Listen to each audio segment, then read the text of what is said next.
Assalamu alaikum wa rahmatullahi wa barakatuh. Very good day to you. Welcome to another edition of Pregnancy to Parenting. I'm Khawa Solomon. Big thank you, shukran, Baya Donkey and Amal for staying part of the family, the Pregnancy to Parenting family. We now, oh my goodness, the 4th season already, and so grateful for all our followers, all our likes. A big welcome to our new likes as well. Haven't been able to get all the names, but a big thank you to you for liking the page. Don't forget to tell your friends, post your questions, comments and queries. I'm not a professional medical individual, but we will refer them to our guests that we've had on previously if they need that interaction. But alhamdulillah, I've been a mommy of quite a few, so where I can help, I'll try if possible. We continue our nutrition journey with NutriPeds, and Kath McGaw, based out in Cape Town, also has offices in Pretoria or Johannesburg. But we've done quite a journey with about 3 episodes of preemie, toddler and newborn nutrition. Looking at now, in between all of that, she was able to launch yet another book, and we'll be reviewing that book today. So please do stay tuned. We also have a great giveaway, so you can possibly get a copy at the end of the show. So stay tuned for that. Welcome back, Kath, and thank you so much for your time, for making yourself available once again. Thanks for having me. But this is a very excited moment. So we're not necessarily just talking about your profession. We're talking about this brand new book that you've launched. We've went through 3 episodes of nutrition and looking at nutrition and eating. There's just so much to talk about. Tell us quickly about this book. When is it being published exactly, and where people can find it? But just a basis on your book, your new release, Real Food, Happy Healthy for Happy Healthy Children. Yeah, I think this book is it culminated in years and years of my work and just my journey, and so it's quite a special book, very close to my heart, because it shares a lot of my story with my kids and patients in my practice and that. So it really comes out of a heart of experience, passion and good science, and that was very big for me. So it's available, and it's available at your leading bookstores, and also online and on our website as well, to also be available. So it won't be difficult to find it all. And we're very, very excited about it. And yeah, I'm really excited that it's finally come. As well. It is. It's so beautiful. And that's really thanks to the team that have been part of it. You know, it really wasn't a single effort. It was a group effort. And I'm really grateful to everyone who helped put the whole thing together. We'll talk about the team a little bit later. But this publication, is it your first? And if not, what was your others, and why the shift to this one? Yeah, so it's my second. The first one I wrote was Feeding Sense, which I did with the Baby Sense author Meg Forer and pediatrician Dr. Simon Strawn. So that was really fun to work on. But that's very much focused on really infant nutrition. But really is some really good advice, and a bit more multidisciplinary, with the pediatrician being involved, looking at illness, and then also Meg Forer's input as a baby OT, and she's really brought a lot of experience to it. So it was a really great initial publication to do. Yeah, absolutely. The move to this, I've always felt, well, the babies grow up. And now what? So where do you go from here? And I've had a lot of moms asking that. And so when I was approached actually by the publisher to consider looking at a book like this, it was almost, I was thinking about it, they were thinking about it, they approached me, it was a different publisher. And so it's been a very different journey, but very exciting. And I think some of the things, we will be updating Feeding Sense, because some of the things might not be exactly in line with that because of the way science has changed. And I think this is always the big challenge for the public and for our profession, is that the science is ever changing. So we've got to remain very fluid. So this book, it doesn't contradict it, but it definitely is a progression. I think Feeding Sense was leading towards the change. There was definitely little glimpses of the change that we're approaching. But this new book now really highlights a way of doing things that actually goes back to probably how our forefathers did things. So would you say it's a step up from Feeding Sense? Yes, it's definitely got a lot more to it, in the sense that it goes on right through to the teenage years. So it's a book that mom can keep and use up to the teenage years, or pop into it at any age group. So that's really nice. And the whole idea, and it's something that I allude to in Feeding Sense, is that We ultimately want our children to be eating part of the family meal. And the whole thing with this book is to say, yes, it's very much aimed at babies and toddlers and then children and then teenagers, but it's something that the whole family can eat, and that's important. So mom's not having to cook 4 different meals. Absolutely, because that's always the long stretch. Absolutely.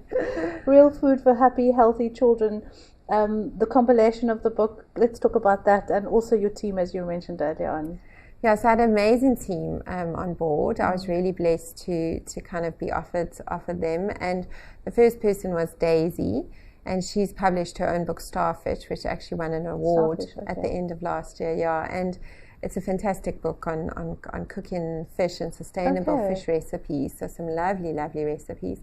And she's a journalist, a lifestyle journalist. And so what she did is really help bring clarity to a lot of my thoughts, because you have all these things all over the place.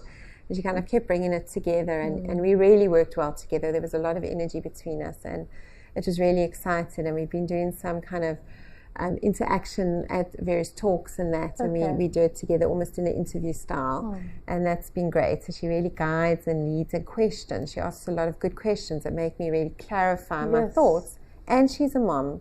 So I think that's really important, is that this book has been written by moms, and people on board have all been moms. So whether it's from the person who put the final thing together, the photographer's a dad, so the feeling is really we get children and we understand children, and that's very special. And then we had 2 recipe developers, Philippa Chalitz, who's a very well-known recipe developer, and Jane Ann Hobbs, also who was on board and brought in a few recipes. Philippa was our main recipe developer, and she's just been amazing. It keeps it simple. That's what I like. It's not like over the top. It's something you can pick up and say, I can do this. And I probably have most of the ingredients in my house. And not only is she a mother, but she's also a granny. So she also gets this, and she gets the journey that this book goes on. So that was amazing to have that team, and then my own team at NutriPete, who also assisted with recipe development, and my dietitians who reviewed my work, because that's also very important. You need a buffer when you bring in science, is to say, can it be backed up by journal articles? So Amanda and Natasha were very instrumental in doing that, and Amanda was very pedantic in reviewing everything. So nitpicking, which I called it, but it was very helpful, and I'm very grateful for that. Wow, so really a full-on dynamic team, getting everybody involved in this, from your office to outsiders. Absolutely, to make this happen. Yeah, no, absolutely. So it's very exciting. Your idea, and I try and ask this to all authors, and looking at a book, there's so much, because of social media and the advancement of sciences and what is out there, just having that copy, and because of life changes all the time, your opinion on having a book, a recipe book, and actually something in your hand instead of downloading it and going through some sort of ebook. Because I tried a few times when I was downloading your book, and it's just, for me, you just don't get that comfort of having that book in your hand, putting in your bookmark, putting it down, picking it up a little bit later on. Your advice on that? I think, this will be available as also on a soft copy, and then on an online copy. So I think for whoever prefers it. Yes, whoever prefers it. But I do agree, and I foresee this book definitely being a book moms will want to hold in their hands, and families will want to hold. I almost see it like sitting with your child next to you and going through the book, and it's really colourful, and it's fun, and it's got a bit of that Dr. Seuss. We had an amazing illustrator, and it's got that kind of Dr. Seuss feel about it. And it's kind of very inviting. It brings you in, and it makes you want to have a discussion with your children about nutrition, and our explanation on the whole kind of sugar issue. And we've really illustrated so beautifully that really children to parents to grannies can all understand it, and it's fun and colourful.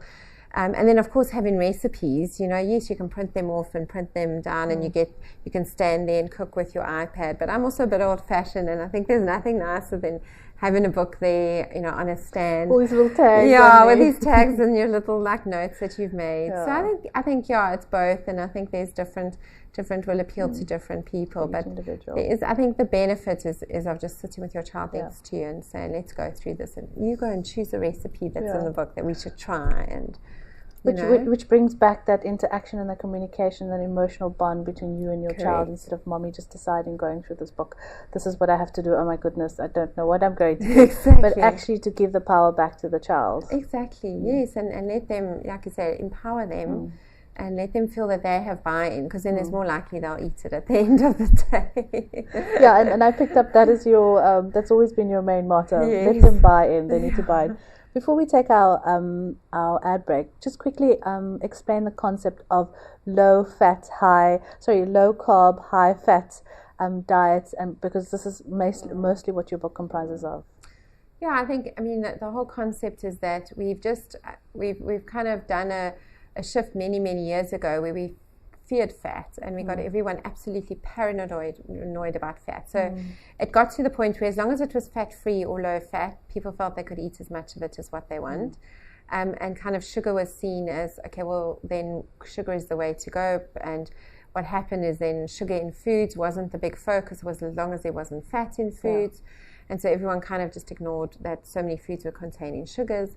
And your body, when you remove a nutrient to such a drastic extreme, will crave it in another area. And obviously this was what happened, and we've kind of totally overdone sugars, and we actually haven't achieved what we set out to achieve, and that was to decrease the rate of obesity and incidence of obesity, type 2 diabetes, and insulin resistance, and we've actually increased it. And so we have to say, well, we can't keep giving out that same advice and expect a different outcome. And this really bothered me. And in about 2008, I started my journey on it and looked at the low carb and said, we're not saying no carb, because fruits and vegetables have good, healthy carbs in it, and some good grains have healthy carbs in it. But we're saying, let's moderate it. And the only way we can moderate it is to say, let's bring back some of the good fats. So we don't want to now make the same mistake and say you're never allowed to see carbs again, because then we're going to get the same problem in a few years' time. I'll be sitting here with a different book and a new problem. So we're trying to say, let's let the pendulum swing in the middle now. We've gone that extreme. We don't want to go that extreme. Let's get it in the middle, and let's include some good carbs, but some good fats too. We'll talk more on low carb, high fat content and diets. And as Kath always advises, don't restrict yourself. So we'll go through the book nice and slowly for everyone to learn and benefit from it. Don't forget to get your copy in whichever way, physically or soft copy form, whichever you prefer. But stay with us as we chat more on Kath's new book, Real Food for Happy, Healthy Children. Back in a moment.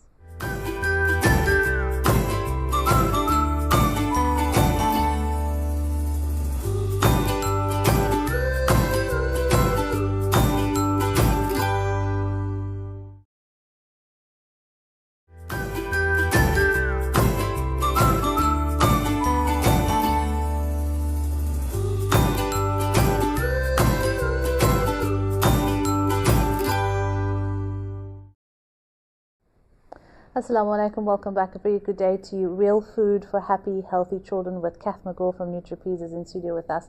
We're reviewing her book, which is available on your local bookstore right now. In studio, we just chatted before this break. Please don't forget to interact with us. Any questions on nutrition, pregnancy or parenting, post them on our Facebook page. Hopefully the page will be quite busy later on as we pose a question to you to win a copy of this great and valuable book. So Kath, low carb, high fat, LCHF. I had to look a few times. What does this LCHF mean? And understanding it, as you explained just a little bit before. But tell us your story and how it affected you and how it really worked. Yeah, I think my story started in about 99. I actually was approached by a pediatrician to do a special diet called the ketogenic diet for epilepsy, for children with epilepsy.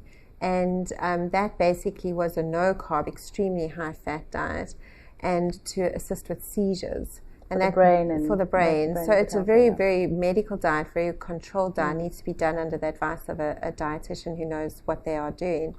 And so I journeyed with my patients and saw more and more patients with epilepsy. But what I started seeing is I started seeing some other side effects of this diet by removing sugar. These kids were actually healthier, their immune systems were stronger.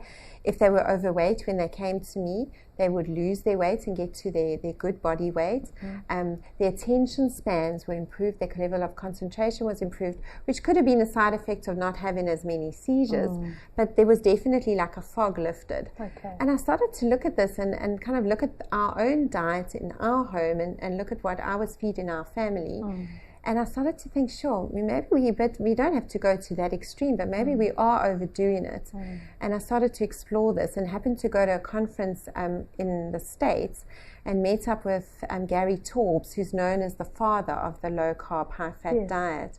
And he spoke, and I happened to then just approach him and sit down with him over lunch, and we had a lovely conversation over lunch and just spoke about it beyond epilepsy. So though it was at a ketogenic conference for epilepsy, he kind of made me think and challenged me, shouldn't we be doing this more with other children, and should we maybe not use a modified version of this? So I came back to South Africa with that in mind and started implementing it slowly in my practice. But before I did that, I kind of always practice on my children, and I started doing this in my home, and with some amazing results. The first one being that I've got a daughter who's a vocational ballet dancer, and she dances full time. So her hours are very taxing and can dance up to 6 to 8 hours a day.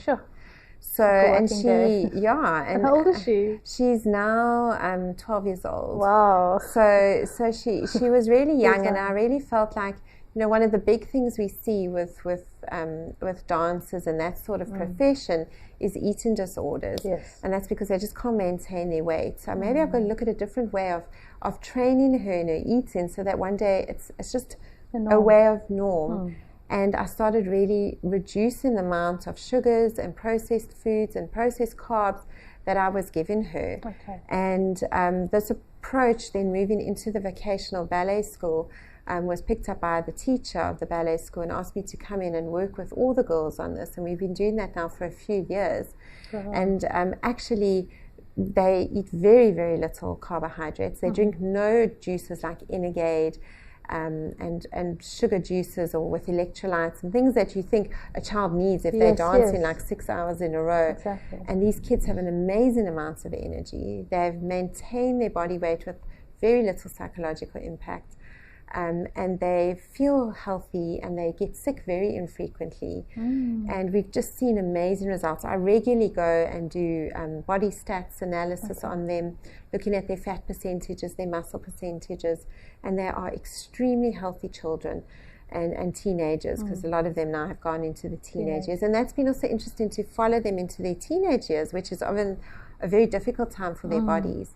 And so it's been really exciting to see, and to see the energy level that my daughter maintains, having to dance these hours, plus fit schooling and homeschooling in between, plus kind of sometimes only end at 7 o'clock at night. They wake up the next morning to be at ballet by 7:15. And holidays are often taken up with summer schools and dancing, and she loves it. She's passionate, but she's got the energy. So I think if a child feels physically well, it makes that so much easier. So there's no energy drinks in her diet at all? No energy drinks whatsoever. Water is the only thing that these girls drink. They don't have energy bars. They don't have anything like that. But they just eat. They eat some good fats, and their fats are included throughout the day in all their meal plans. And they eat low carbs, so they actually, most of them only have one serving of a grain of carb. There's no bread.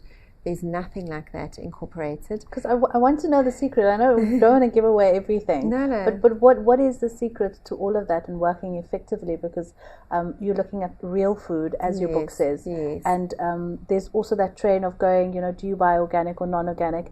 And there's also that niggly choices of the supermarket and the choices of foods you buy. So just some advice on that when it comes to buying, because I mean that could also be sending you from pillar to post. I think the one thing that I chose not to do, and I see a lot of it's happening now because obviously the low carb, high fat has become quite a big thing out there. And so a lot of people are jumping on the commercial bandwagon, and there are a lot of products out there that are claiming to be low carb, high fat. And there's actually been some good warnings around saying be careful, because people are almost going to the same place they were with low fat foods and thinking, well, if it's a low carb, high fat item, I can eat as much of it as I want. I go and buy a packet of low carb, high fat chocolates and I just munch the whole lot. Yeah, because that's what the label tells you. Yes, but you can't do that. So again, it's saying you want to, what I focus on with these girls and with our home and my boys, is to really go for your natural foods, not expensive, your fresh fruits and veggies. If you can do organic. If you can't, you've got to choose like what you can manage and what your budget can manage and what's priority. So organic fruits and vegetables, or just good fresh fruits and vegetables, include that in your home, and then cook as much as what you can from scratch. So obviously we're busy. I'm a busy mom. Oh, you're very busy. And so I try and make like double the amount at supper time and package that for lunch the next day. Okay, yes, I remember that. So that's helped me in this journey and the switch over, because to get away from the bread was quite difficult at lunchtime because it is quick and easy. So that's something. And then to try and do stuff that looks like it comes from where it comes from. So a drumstick looks like a drumstick, not this processed chicken that you can't actually see what part of the chicken it actually came from. Yeah. So that's the rule of thumb that I use. And then to include protein foods at each mealtime and then all their snacks. And just one portion, also not excessive portion sizes, because fats and protein sustain them a lot longer. So they don't need big volume. So it doesn't have to cost an absolute fortune. And just finding fats in clever ways. It doesn't have to be very, very expensive.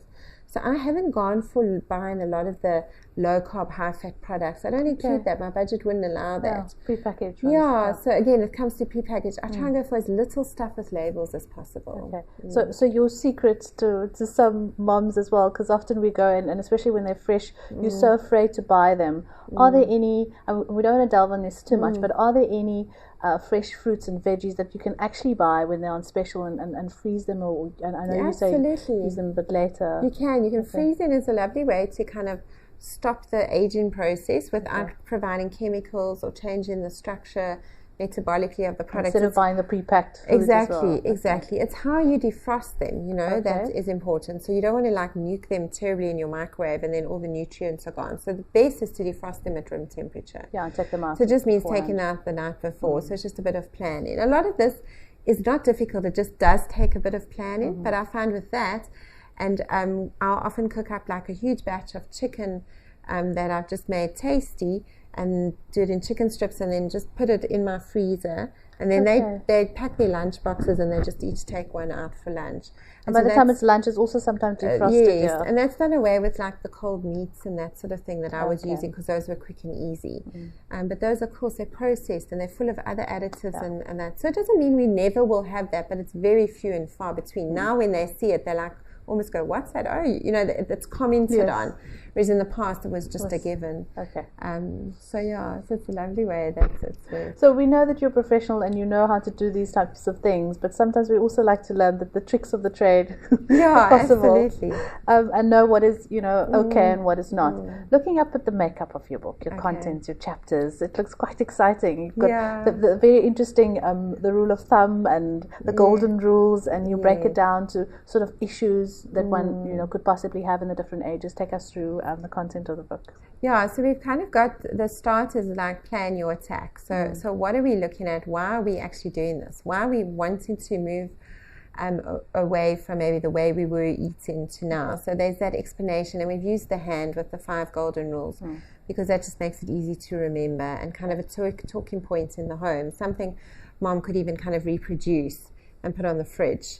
And everyone can kind of learn, nice and colourful as well. Learn the 5 living rules. So the first one is to eat living food, and that is because your children are living and your food needs to be living. So the less processed food, the better, and the quicker it goes off, the better as well. Drink only water, because water is the best thing for our bodies. We don't need to add a whole lot of sugars and things like that. And we briefly spoke about it at some point, and I think what's really nice is if you can even, if you want a bit of flavoring, you can cut up fruit and put it in the water, and it infuses into the water. So if you're struggling to wean your kids over, there are ways and suggestions in the book how to wean them over onto only water. But that's where you really want to go. And then, sorry, we need to take a break. So Sure. and I know we stopped with rule 1, and that for me is important, water, and trying to focus on that. Yes. It's in your book, and we try and reiterate it throughout the show. So please stay with us, and do note that we are reviewing Kath's new book, her new release, a second one. And the journey took her herself. It wasn't something that she came up with and decided, listen, I'm going to do this. But at the end of the day, realizing how much it's needed and how much how well it has worked in her family. So get the copy, Real Food for Happy, Healthy Children. We chat more after the short break. Stay with us.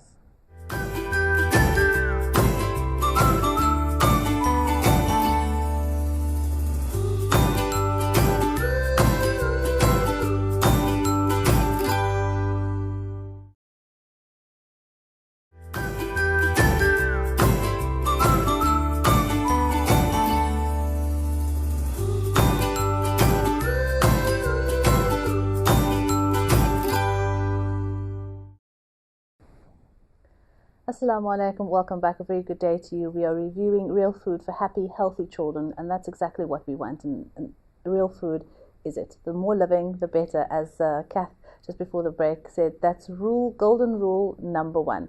We're running through the contents of the book, Kath, and this is one thing that we need to remember, and if it doesn't look close to what it had originally looked like, it's a no-go. Exactly. Okay. And then it was water. Water, and trying to get your kids to drink more and more water. If you have to color it and flavor it, use fruit. Use the natural ingredients that is around us to help them drink it better, more, and all of that goodies. So, rule number 2. Okay, so the first rule was let them eat living food. Okay. And so the second rule is let them drink water. Okay. And then the third rule is let them eat fat. Low carb, high fat. I know that's our focus within this book. Yeah. It's interesting. Yeah. But we're going to go with it, and hopefully it sticks with us. So I think it will, because it's really not saying let's go to the fat extreme and drown ourselves in cream. Yeah. But what it really is saying is let's keep the fat in food, and that's okay. And let's include fat in our diet, and that's okay. We saw fat as the baddie and kind of the evil of all evils, and it's actually not. There are so many good things about fat.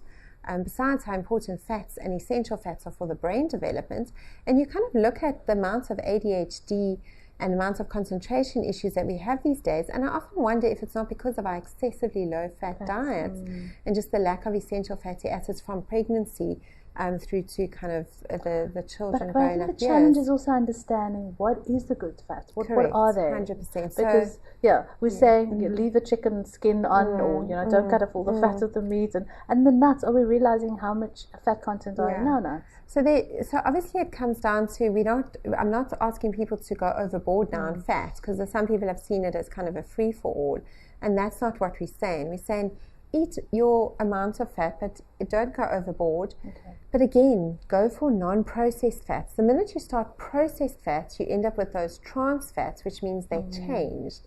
If something is changed, be it a sugar, carbohydrate, or be it a fat, it's not good for the body. Okay. The body doesn't know what to do with it. So keep your fats in their natural, purest form as possible. Eat a whole nut. And in our book, we say, we've got our lists, and we say you buy nuts in their shells, because you're not going to get through a whole lot if you've got to de-shell every nut, because it takes time. And by the time you've de-shelled about 6 almonds or 8 almonds, you're done. Whereas if you've got a whole packet of de-shelled almonds, you'll scoop it up and keep eating and eating. Okay. So again, it's saying, how would you find it in nature? And that's why they didn't overeat when they were eating from nature. We overeat because everything's made so convenient for us. So that's just a little tip that we've got in the book. So again, fat is not all bad. Fat's actually very important. Fat is very filling. It's very nourishing. It's very sustaining. The brain loves fat for energy. The brain actually wakes up when it uses fat for energy. If you actually look at the picture, if you look at a brain, it's fat. just fat. It is. It's made up predominantly of fat. It's not your skin and bones and blood all over. No, exactly. And our golden rule, our golden standard for the book, in a way, kind of where did we learn about this idea? It's from breast milk, because breast milk is nature's food. And if you look at breast milk, the biggest nutrients in it is fat. And then you have your carbs, you can actually see it when you express it. Exactly. And then you've got your protein.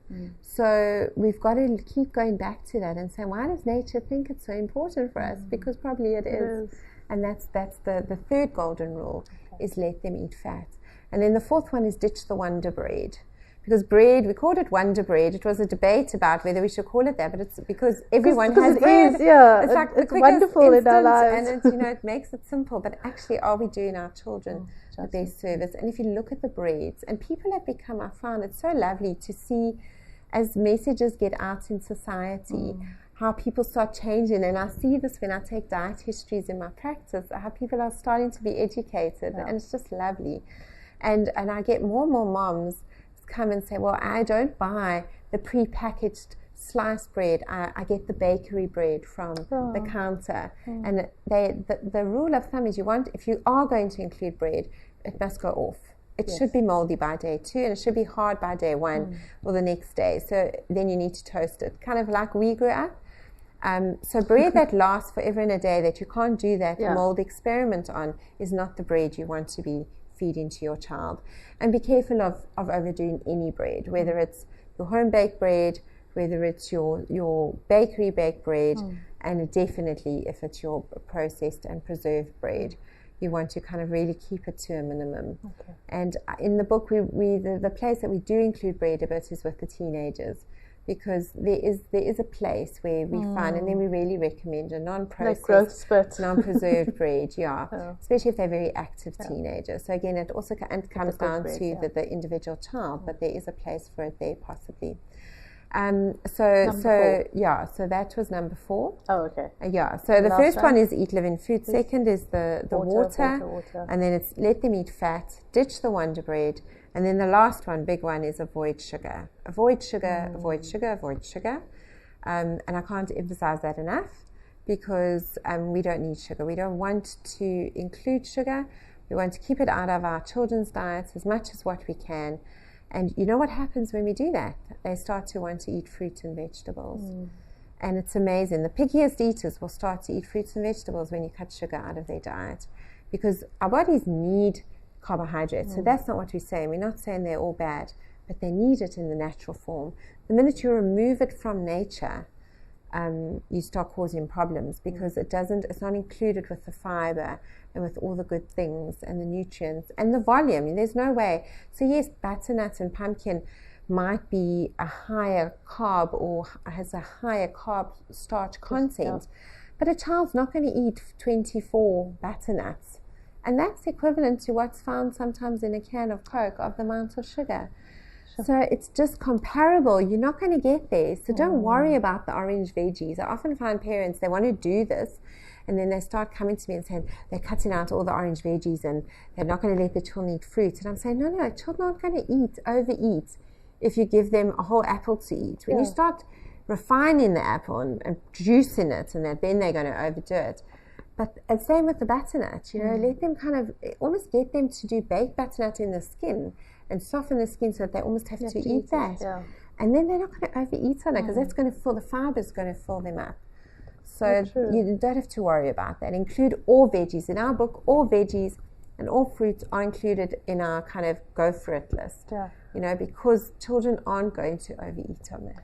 I want to get to some of the common mistakes we as parents make, because sometimes we peel our fruits when it's just not even necessary, and the veggies as well.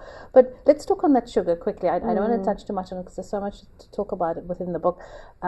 What confuses me, and I think many parents, when you go to the shelves and when you want to buy, and I know you do not promote juices and fizzy drinks, but when we do have it and you dilute it maybe with water, just clarify this whole advertisement of sugar-free and even fat-free labels that is on the shelves, and you think, oh wow, this is good for me, or it's good for my kids. So what really happens with these foods, with these drinks, when they say it's sugar-free? So what I tell my parents is, when you see a label that says something is free, nothing is free in life. Okay, firstly. So go and read Love is Love is free. Go and read the rest of the ingredients. And so don't focus on what's free, focus on what's in it. Yes, yeah. And go and read those ingredients. So if it's a sugar-free, see see what level. other things have got in it, because those things, the artificial sweeteners, there's some really yucky ones there that are not good for your children or yourself, and definitely can be linked to certain cancers. So we don't want to be feeding our children those. And then there's the more kind of sugar alcohols, or the more healthier, what we perceive as healthier artificial sweeteners. And those ones, they might be a bit better than your chemical ones, and they maybe won't cause the same amount of issues as pure sugar would. So they often are, in the book, we do use them a little bit like xylitol as a transition sweetener to kind of wean families off this high sugar diet, and use them in the odd treats, so that we can still include those, because life does still happen. But those still, that does still stimulate the whole mechanism of insulin, and the whole metabolic laying down of fat stores and things like that. So even the sugar alcohols and the ones that we claim as healthier, like xylitols and that, still do create some process in the body that can mimic sugar. So we don't want you to go overboard. It's not, don't go and eat a whole bag of xylitol chocolates just because you think it's got xylitol, not sugar in, because it can still have an impact. So again, moderate the amounts of that you eat, but definitely avoid the baddies, the chemical sweeteners. Okay, so that is our 5 golden rules. 5 golden rules. You started the book with that, so we have a nice base. Real food for happy, healthy children. And with that, we'll take a short break. We'll find out more what the book consists of, and also the difference between this book and what other nutritional books are available and recipes on the shelves. And Kath also takes us into something that the book suggests. What are we really up against? So we'll talk more on that just after the short break. Stay with us.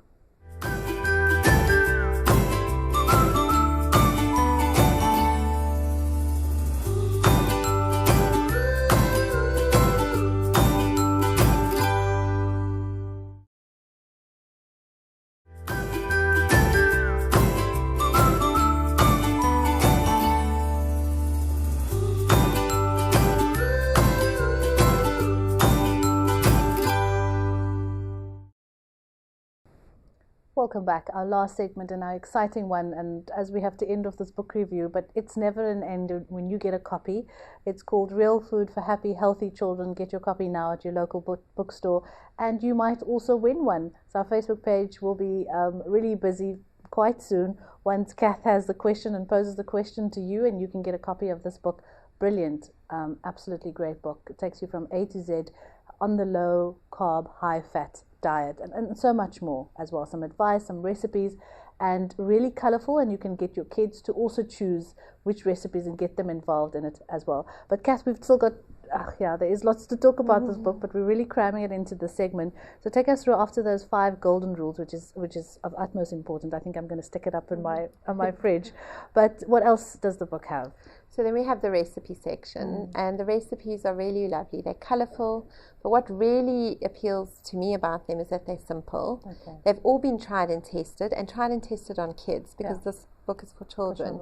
So my kids have been guinea pigs, and many other kids in the team have been guinea pigs, and my patients have been guinea pigs, and I'm so grateful for them for that. So we've really put together some lovely, there are over 100 recipes in the book. Wow. And they range through the breakfast section with ideas on what to give for breakfast, to lunchbox ideas, which mom can never have enough ideas about that. On the run, and then there's supper ideas, lunches, and then there's your treats. And treats are important because, we're moving from kind of a very high processed, high sugar diets. We transition in families now, and we're saying cut out the sugar, cut down on the processed foods, limit the type of sugary treats, and let's see, but what can we replace it? There's still going to be birthday parties, life's still going to happen, Granny's still going to bring around stuff, there's still going to be that Sunday pudding. So we've given some options, and we've given some lovely alternatives for that. And don't eat them in excess, but definitely they can be included very comfortably, and gives mom some good suggestions. Then the third part of the book is called The Best Approach. And this really sets the book apart from a lot of other books that are based on probably a similar topic of low carb, high fat, because the best approach is really my years and years of experience and practice and being a mom and putting it together for the different age groups and saying what you need to look for beyond nutrition. And I started by saying food is more than just nutrition. So we've spoken about the nutrition, we know what's good for our children, but now what else do we need to look at in the context of implementing that good nutrition? And so BEST stands for body, and we look at what happens in your child's body at the different age groups, emotions, what's going on emotionally. So like, for example, in the teenage years, we talk about how to get girls to love their bodies, because that's so important. And then on the teen boys, we look at what about when they want to bodybuild, and just some of the practical stuff about supplementation and that. Then we look at, so that's on the emotional side. Then we look at the social side, because eating is social, and it's in a social context. So what's happening socially?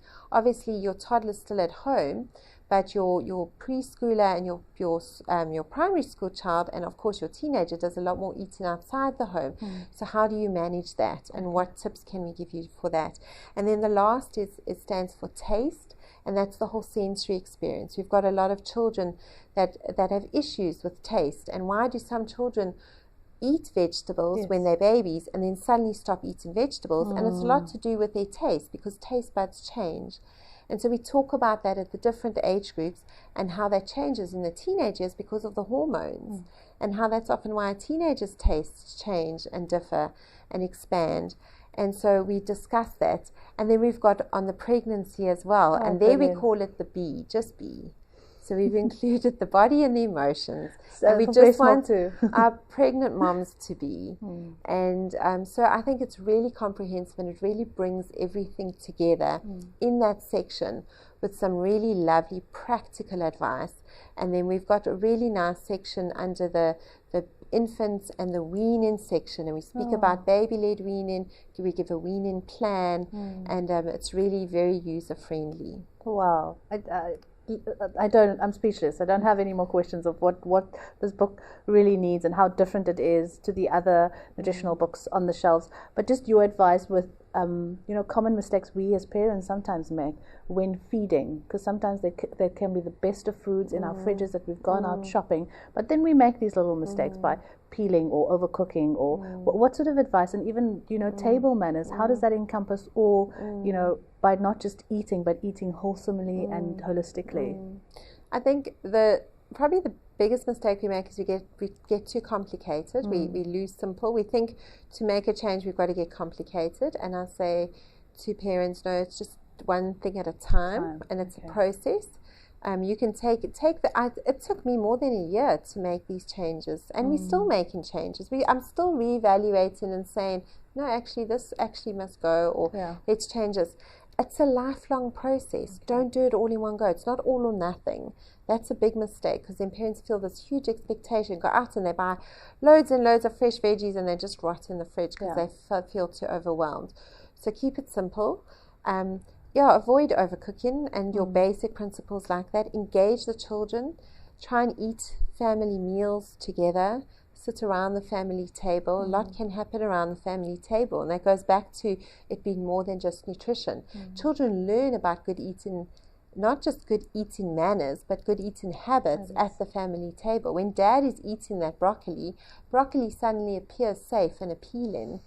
So if they never see anyone eat broccoli, then it's going to look very scary on the plate, and then it doesn't taste as nice as the sweet they just had. So there's really no appeal for it. But when they see it all eaten together, and the broccoli takes on the connotation of a happy, engaged family who tells jokes and laughs and everything around the table, it's suddenly that meal has that memory. And that's really important. We do attach memories and emotions to food, whether we like it or not. And so that's a context that you can bring into the home. Picnics together is also a lovely way to introduce new foods. Go out in the summer months to Kirstenbosch Gardens and take a picnic basket and include some good healthy veggies there. Looking at the hype of low carb, high fat, and really understanding low carb and high fat, the important top list foods that you could just quickly take us through on the low carb and the high fat. What are we looking within our labels, and which types of foods are we looking at? So we want to try and do as little labeled foods as possible, because then we would achieve better results. Of course, real foods is the same. So and then the foods you really want is fruits that are grown in nature, so your veggies and your fruit, so there's no limits on that. Nuts and seeds, and preferably in their shells, because when they're in their shells, you're not going to overeat on them. If they're all canned and peeled, then you might overeat on them. And then your dairy products, which are really good, but full cream, because the minute you take away the fat out of it, it's no longer, then it becomes processed, and a hand has been involved in it. So full cream dairy products, and then your good proteins, your eggs are an amazing food. They're good in fats, good in omega-3, high in protein, easy, cost effective, and you can do it in 50 different ways. And another thing is sugars. It is a weaning process when it comes to yourself and your children to eliminate, and you want to start making changes. So just slowly but surely, and like you said, you don't also want to omit completely. You're sitting there and there's this delicious cheesecake that you just absolutely love, and now you've started this brilliant diet, and no, I can't have. Your advice on that, and little bits at a time. Try not make moral judgments around food. So let's not call all sugared foods and all that as like evil, but I think we must see it for what it is. And it is the cause of a lot of our obesity problems. And I think it depends. If you've got a child in your home who's heading for type 2 diabetes, and is, for example, only 12 years old and is overweight and carrying a lot of their obesity around their middle, you might need to go cold turkey when it comes to sugars, just because of their health and to actually save their lives. So there is a place for that. But at the end of the day, and that's where we've introduced the treats in our book, because those would be lovely options then for that child, so that he doesn't feel totally deprived. You know our human brains, when we say you can't have, then that's all you want. So I'm very reluctant to say never. We call it in our book, we've got a green list, an orange list, and a red list. And the green list is kind of free. Go for it, enjoy it, and eat as much as you want. The orange list is, we've got portion sizes. In each section and each age group, there are portion sizes, and that will apply particularly to the orange list. So we kind of help you moderate your moderation. And your red list is the one that we would like you to avoid 90% of the time. But the other 10%, we call it the life happens list, and that's okay. We let you off the hook. Let life happen. It's not going to be every day. And for majority of people, that's fine. There will be a few, like I say, with really severe conditions where we're going to say to you, just avoid those altogether. We literally have 2 minutes left, and this is the place where we're going to be giving away Kath's book called Real Foods for Happy, Healthy Children, and hopefully it will lead into adults as well. So your question to our viewers today, Kath, is how many golden rules are there in this book? So there we go. We did at least 2 segments on that. How many golden rules are in this book? And the competition is open right now. You can like the Pregnancy to Parenting page. It's our best way to get it through to you.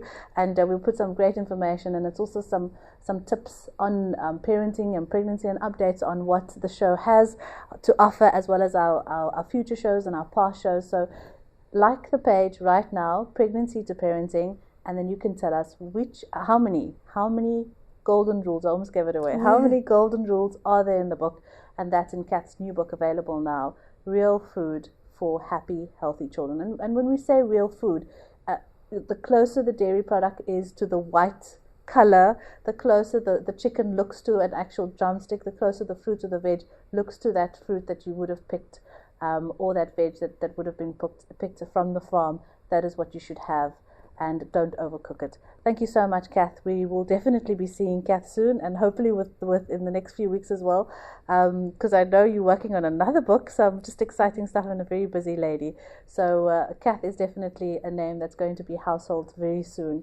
And please join us for another exciting show on Pregnancy to Parenting, with some great nutritional advice from our dietitian, pediatric dietitian, who will be back with us next time again. So again, that competition is open right now, Pregnancy to Parenting, and you can win a copy of Kath's book called Real Food for Happy, Healthy Children. Again, thank you very much, Kath, and we hope to see you soon. All the best. Thanks so much.